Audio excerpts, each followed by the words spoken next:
Family Matters is a program focusing on uniting and strengthening the family by providing valuable information on all facets of family life. In this monthly series, Raymond and Brenda Johnson will focus on the definition and importance of family. Hello and welcome to a new show, Family Matters. I'm Kyle Schwartz, and this monthly show is going to be hosted by Raymond and Brenda Johnson. And welcome to our program. Well, thank you for having us. We really appreciate it.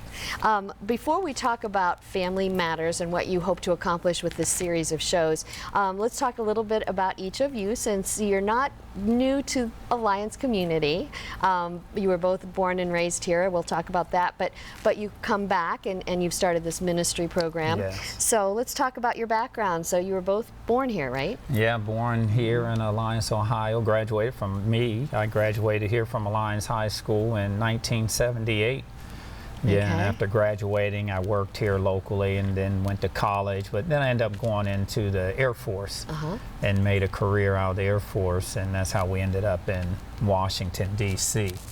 Okay. Yes, and I'm from here too. I graduated in '81. I was a part of the Alliance High School band and enjoyed my high school years here until Ray swept me off my feet and took me away into this wonderful Air Force military family, and the adventures began there. All right. Yes. All right. So how long have you two been married? Been married 33. Is this coming up on 34 years? Yes. We have 5 children and 9 grandchildren. Wow. Yeah. Wow. Yes. And most of your kids still live in Washington, is that right? Well, they're spread out. Oh, Yes. okay. Yeah, Yes. they're spread out. Three in Washington and Maryland, suburbs of Washington, D.C., and 1 in Georgia, and 1 actually lives, our oldest son actually lives in Akron. Okay. All right. So you get to see one of them. Yes. Yes, I yeah, told we him see the other one day of 'em. he represents all of them. So when he walks, Oh boy, when that's he a lot of walks- pressure, right? When he walks in the door, it makes me feel good that I have one of them here. So I told him it's like all of them walking in the door. Oh, poor kid. So much pressure. All right. So Family Matters, I'm going to read what you wrote about it, is going to be a show focused on uniting and strengthening the family by providing valuable information on all facets of family life.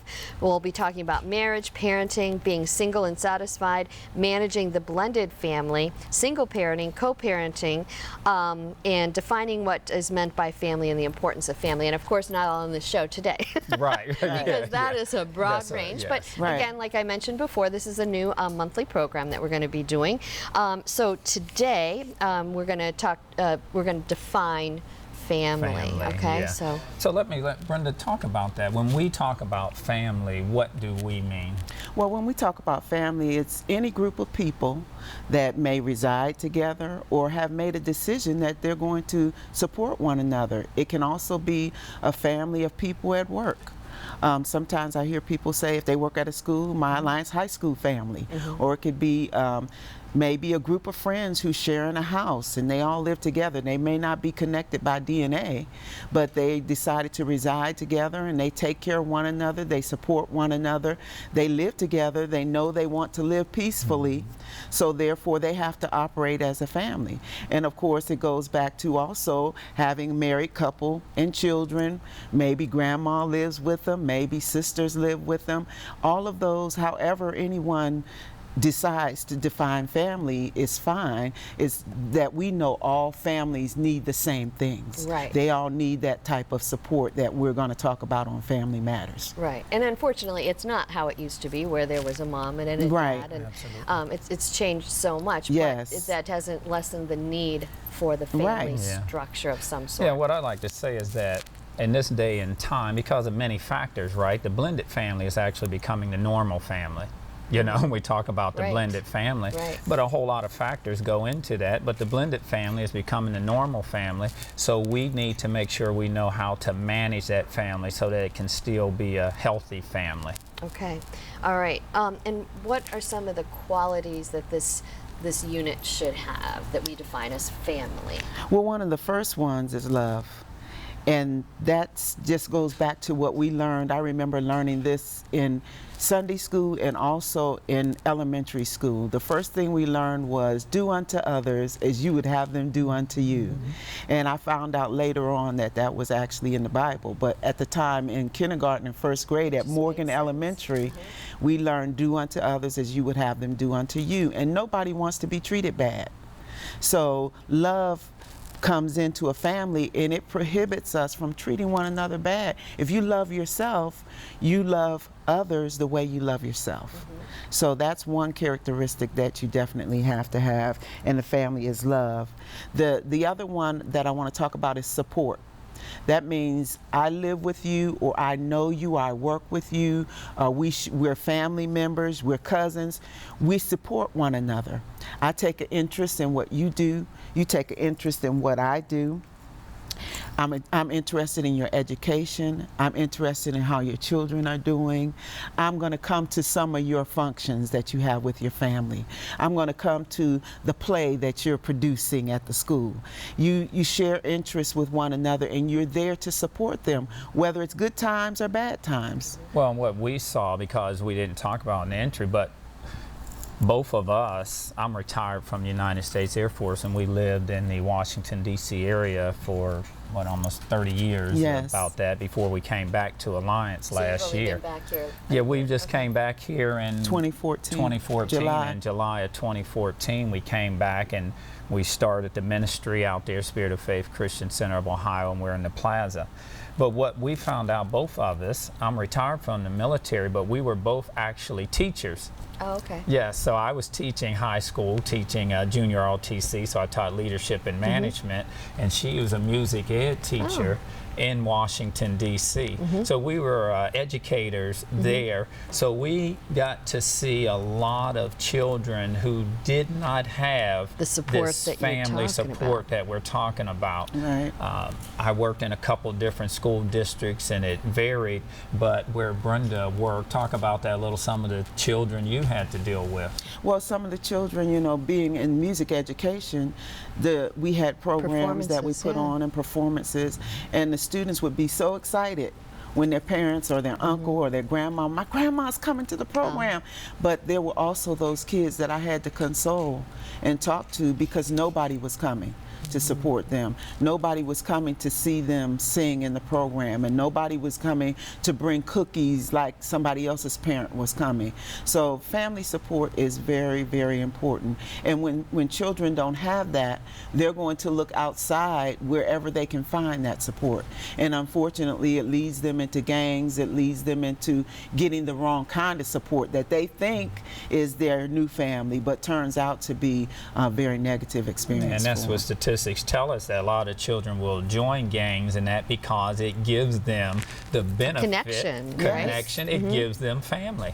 You know, someone Right. that, you know, it's a twisted love, but someone that loves them, someone that supports them. They don't understand that these people are actually using them for the wrong thing, but it gives them somewhere to belong. So as educators, we even now, even though we're sort of retired from teaching in the school system, both of us still have young people that we mentor and stay in touch with, and they call us and we counsel because we became part of their family that they love and that we support.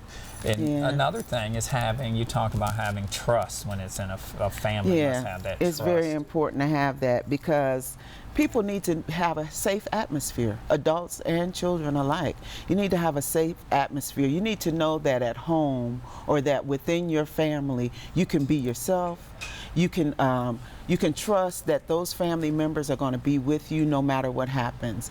If something tragic happens, you know that those family members are going to be there. If you make a mistake or you give an opinion that's not popular in your family, trust is knowing that you're going to be protected, that your feelings are going to be considered, and that within your family you're not going to be ridiculed.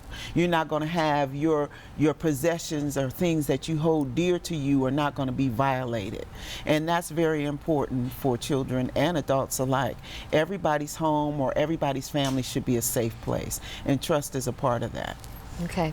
Well, let me ask this, because all this sounds wonderful if that's what you were, if that's what you have seen, or that's what you were brought up with. So how do you teach that to people that maybe their parents or grandparents, whoever raised them, didn't show them that? Yeah, and this is what we understand, that we're sitting here talking about the ideal situation, but we understand that there's probably very few that actually operate in this. So what we want to do is give the picture of what family should look like. Then it allows a person to actually say, wow, my family is sort of dysfunctional. It doesn't look anything like that. So that's where the community many times has to come into play. That's where we're here at Lyons High School. That's where teachers come into play. That's where the concept of the village, right? It takes a village to raise a family. So that's where a lot of that comes in, is now the community, whether it's a church, whether it's the Girl Scouts, the Boy Scouts, whatever, you know, civic organization. If we can get young people involved in that. One of the things that I'm doing here, a group that we have at Lyons High School, is called Lunch with a Leader. In the Lunch with a Leader program, we have a group of students that we meet with twice a month, and we talk about some issues, but we've also, what we're doing is we're assigning them mentors. You know, and that mentor is just that experienced person that can help encourage them and hold them accountable and give them some guidance. So I think the community is really crucial if we're going to do this, because a lot of it has to happen, what we say, in the grassroots. You know, it has to happen in the grassroots area.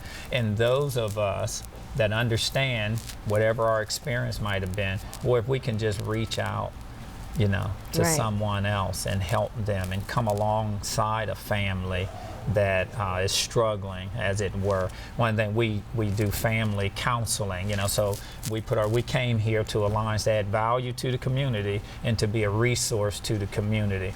So what we do is a place where people can get free family counseling, individual counseling, marriage, pre-marriage, whatever it is, because this is how we're going to help give them the tools. It's about tools, but then a person needs to know how to use the tools. Well, how you do this at your ministry location at College Plaza? Is that right?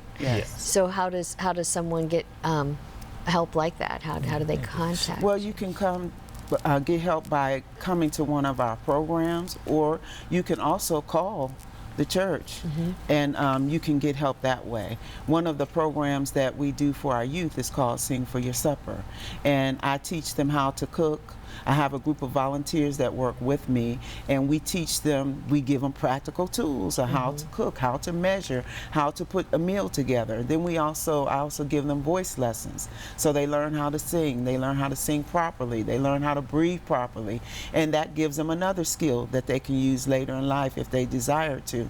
And one of the things that we always encourage, you don't have to have even a family program set up. We want individuals to start taking people in. Take people into your world and just allow them to see the way that you live. And then you can start giving them tools that way too. You can talk to them about the importance of family, but you can also show them. And one of the ways they learn best is by watching and by learning. And you can also incorporate into that giving them the tools like family meetings. That's one of the big things that we talk about all the time, is family meetings. Wherever you live or wherever you work, there should be a time where that group of people comes together and everybody gets to be heard. Everybody gets to give an opinion, and everybody gets to share in what's going on. And what's great with Sing for Your Supper is what we're also teaching those young people is how to give back to the community. Because what they do with Sing for Your Supper, they've gone to 2 nursing homes, and they've sang, and they found out, man, that feels great when you go. Those people love hearing that. And they love you, and all you gave was some of your time. It didn't cost you anything. And they went to nursing homes. We went out during Christmas and went to a few houses and did Christmas carols, did Christmas, and the people that they did that for were literally in tears.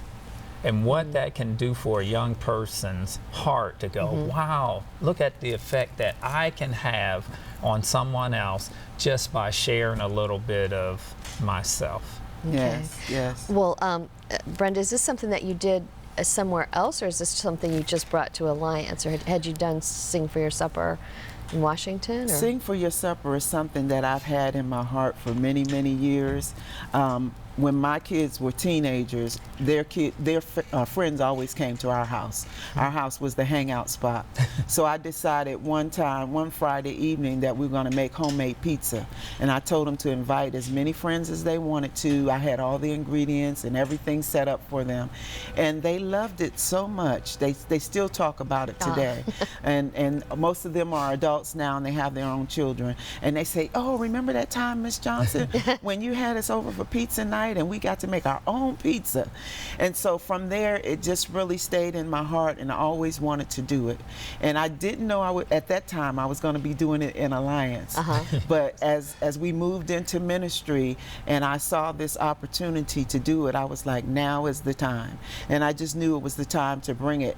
Of course, I've been involved with youth from the time we started traveling with the military all the way up to now, through the youth groups at the chapel, on the military bases. We were always involved with youth groups our whole time that we were raising our kids. So I'm full of ideas and full of practical things that I can do to support young people. And that program is ongoing. It's not a seasonal thing. It's ongoing. Sing for Your Supper.